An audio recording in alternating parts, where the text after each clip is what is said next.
A Terra é um mundo moldado por superespécies como nunca se viu antes. Desde as menores larvas escavadoras, que escavam sob o solo sem serem vistas, até titãs imponentes que detêm um poder reservado apenas aos deuses. Esses seres habitam o planeta junto com a humanidade em um mundo natural em constante mudança, enquanto titãs emergem das trevas do mundo. Abaixo da superfície, isso cria mais problemas para a humanidade do que poderíamos imaginar. Eventos cataclísmicos que abalam o mundo inteiro e monstros surgindo ainda maiores do que os anteriores. O mais recente deles é o Titã X, a criatura cefalópode reptiliana cujo trajeto migratório coloca milhões de vidas em risco.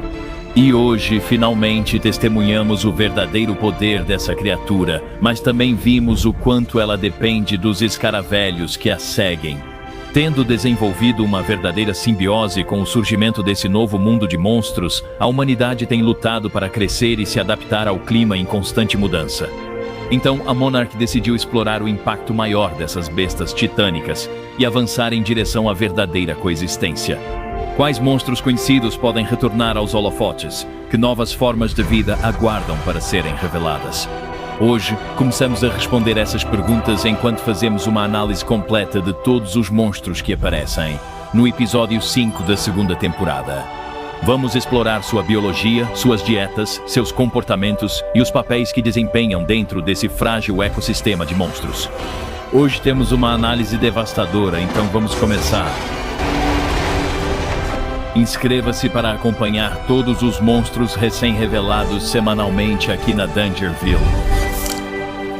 Começamos esta análise em Santa Soledad, no sul do Chile, uma região costeira remota, onde a terra se estende em longas e silenciosas extensões. E onde Titã X deve passar como parte de sua rota migratória natural. Algo que provavelmente vem acontecendo há gerações, sem qualquer tipo de interferência humana. A Apex se estabeleceu aqui como parte de um experimento em que tentam assumir o controle desse predador gigante. No papel, isso é apresentado como um passo em direção à coexistência, uma forma de entender melhor e potencialmente viver ao lado dessas criaturas. Mas considerando o histórico da Apex, é difícil aceitar isso ao pé da letra. No fim das contas, a Apex é uma empresa de tecnologia. E se eles puderem usar um titã para vender sua própria tecnologia de defesa, então é exatamente nessa direção que isso está caminhando. No entanto, a tarefa está se mostrando ainda mais difícil do que eles esperavam, e May está sendo levada ao limite, em uma tentativa de entregar o dispositivo neural que vai assumir o comando das funções motoras do Titã X em tempo real. Mas cada tentativa fracassada, cada ajuste está alimentando algo muito maior. Porque toda essa tentativa e erro é, no fim das contas, o que leva ao desenvolvimento do Mechagodzilla e do seu sistema de controle neural. Mas na calmaria antes da tempestade, algo se agita, o chão começa a vibrar e a terra começa a se mover. Algo grande está vindo. E o primeiro monstro a aparecer são os escaravelhos, os cefalópodes parecidos com crustáceos que aparentemente veneram o Titã X. Eles emergem do solo, provavelmente de sistemas de canais subterrâneos profundos que levam aos vórtices de Hollow Earth, o que explica como conseguem chegar à superfície. De forma tão repentina e em número tão avassalador, eles enxameiam aos milhares, saindo debaixo da superfície como uma enxurrada. E a maneira como eles se movem deixa claro que isso não é aleatório. E agora é hora de começar a se preocupar, porque eles vão direto em direção a Lee Shore, Keiko e o resto da equipe. Neste momento, o grupo já está sob pressão, tentando desativar o drone que está carregando o implante neural antes que ele chegue ao Titã X. Mas os escaravelhos estão se aproximando rapidamente. Sabemos pela fisiologia e comportamento vistos antes que essas criaturas são carnívoras. Seu comportamento frenético e dentes afiados servem para atacar presas de forma selvagem. Ela ataca qualquer coisa que considere uma ameaça à colmeia ou ao seu mestre, Titã X, que recentemente massacrou 2 surfistas que acidentalmente invadiram seu território.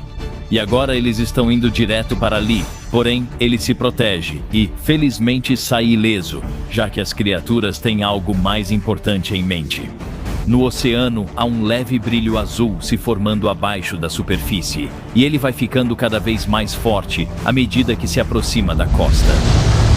O Titã X chegou, também conhecido como Kokai Velu, com sua atual cor bioluminescente, indicando um nível de calma e satisfação.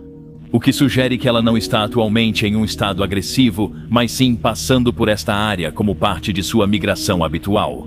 No entanto, com isso temos uma visão de outra habilidade que o Titã X possui. Ela começa a se conectar com Kate. O que estamos vendo aqui é uma forma de ligação psíquica ou empática, algo que já vimos antes no Monsterverse. Particularmente com as gêmeas Chain e Mothra, e até mesmo na forma como Mothra interage com Godzilla através do relacionamento simbiótico deles. Isso faz com que Kate entre em uma espécie de transe hipnótico, causando movimentos involuntários, restritos apenas a ela. Há um nível de reconhecimento ali, junto com curiosidade e possivelmente até empatia. Kate também parece sentir algo em resposta, seja emoção, dor ou simplesmente presença. E por um momento, há uma conexão genuína se formando entre os dois. Embora seja difícil dizer se Kate realmente a entende completamente ou qual é o seu verdadeiro propósito nesta cena. Você talvez também tenha percebido que este é o mesmo lugar do episódio anterior, onde o grupo adorava Titã X como um deus. Isso lhes traria grandes fontes de alimento que agora sabemos estão em suas rotas migratórias, as quais estão totalmente visíveis aqui, enquanto ela mais uma vez inicia sua rotina. Mas a calmaria não dura e Apex aproveita esse momento de tranquilidade para lançar seu ataque.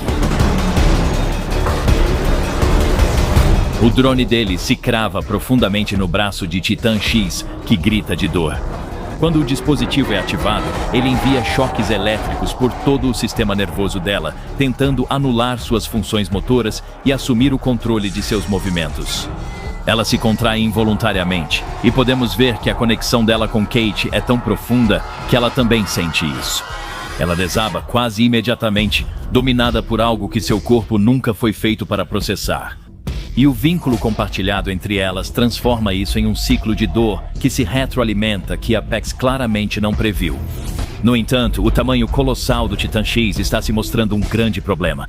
E o elo neural não consegue suportar a carga, o sistema compensa aumentando a intensidade dos choques, o que só piora as coisas. Tudo o que isso faz é causar uma dor insuportável para Kokai, que só pode sentar e suportar a dor, quase tentando não machucar Kate lá embaixo. Mas por fim ela chega ao seu limite, ela ruge. E agora temos uma demonstração maravilhosa, porém trágica, de como os lacaios dela são bem organizados. Esses escaravelhos se agrupam em seu enxame, subindo pelo corpo e pelo braço dela, e então começam a morder com suas mandíbulas, perfeitamente adaptadas para escavar materiais duros como pedra e terra. Começam a mastigar e arrancar a carne de Kokai, numa tentativa de cortar o dispositivo em sua origem. Eles conseguem, mastigando até atravessar o membro do Titã, e ele desaba no chão, quase esmagando os humanos abaixo. É uma solução extrema, mas funciona. Isso demonstra uma relação verdadeiramente simbiótica. Eles agem imediatamente para ajudar Kokai, que se tornou uma espécie de mãe substituta. Para essas criaturas tipo escaravelho, é difícil saber o que elas ganham em troca agora. Talvez ela ofereça proteção, acesso a uma região onde essas criaturas possam migrar para se alimentar ou até mesmo acasalar. De qualquer forma, essa é uma relação mutuamente benéfica que até mesmo é encontrada na natureza. Como os peixes-piloto e tubarões, esses peixes acompanham grandes tubarões como o galha branca oceânico, numa relação mutualística. Eles comem parasitas e pele do tubarão, limpam seus dentes e recebem proteção contra predadores. Então é maravilhoso documentar o mesmo comportamento em verdadeiros titãs. Com o dispositivo removido, Titã X não está mais sendo eletrocutado, mas o dano já foi feito. Esse ataque a leva a um surto, sua cor azul calma se transformando em um magenta brilhante e furioso, sinalizando que ela não está mais passiva. Agora ela responde ativamente ao que acabou de acontecer. Ela parte para o ataque. Seus tentáculos batem com força na base Apex, destruindo as estruturas e causando enorme destruição. Explosões começam a acontecer à medida que os sistemas falham. O fogo se espalha pelo local e toda a operação rapidamente se transforma em caos, enquanto as pessoas tentam deixar o local. Neste ponto, não há nada que a Apex possa fazer.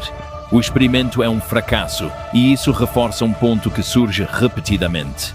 Quando se trata dos titãs, não importa o quanto nossa tecnologia avance, ainda não estamos no controle de forças da natureza como essa. No momento em que tentamos brincar de Deus, as coisas saem do controle muito rapidamente. Depois de destruir a infraestrutura da Apex, Kokai, junto com seu enxame de escaravelhos, parte e recua de volta para o oceano para continuar sua jornada, deixando apenas devastação para trás com uma vítima, o filho de Keiko, Hiroshi, que tragicamente morre no local. Ainda não se sabe como isso afetará o relacionamento de Kate e Titã X. Talvez tenha até fortalecido após o ocorrido, pois agora compartilharam algo intenso e doloroso de um jeito que nenhum podia controlar. Se isso vai levar a uma comunicação mais profunda ou a algo mais perigoso ainda não está claro. Quanto à própria Titã X, a recuperação vai levar tempo. Não se sabe se ela vai se recuperar dos ferimentos. Pode ser necessário muita radiação e muito descanso. Monarch finalmente chega ao local para liderar uma missão de recuperação, ajudando os afetados pelo desastre e prendendo os responsáveis. Mas a verdadeira pergunta é, onde o Titã X vai aparecer da próxima vez? Ela foi atacada, ferida e forçada a ficar na defensiva, o que a torna muito mais imprevisível do que antes. E se ela aparecer novamente perto de uma área populosa, as consequências podem ser muito piores. Nesse ponto, não estaremos mais lidando com um incidente isolado, poderíamos estar diante de um segundo T-Day.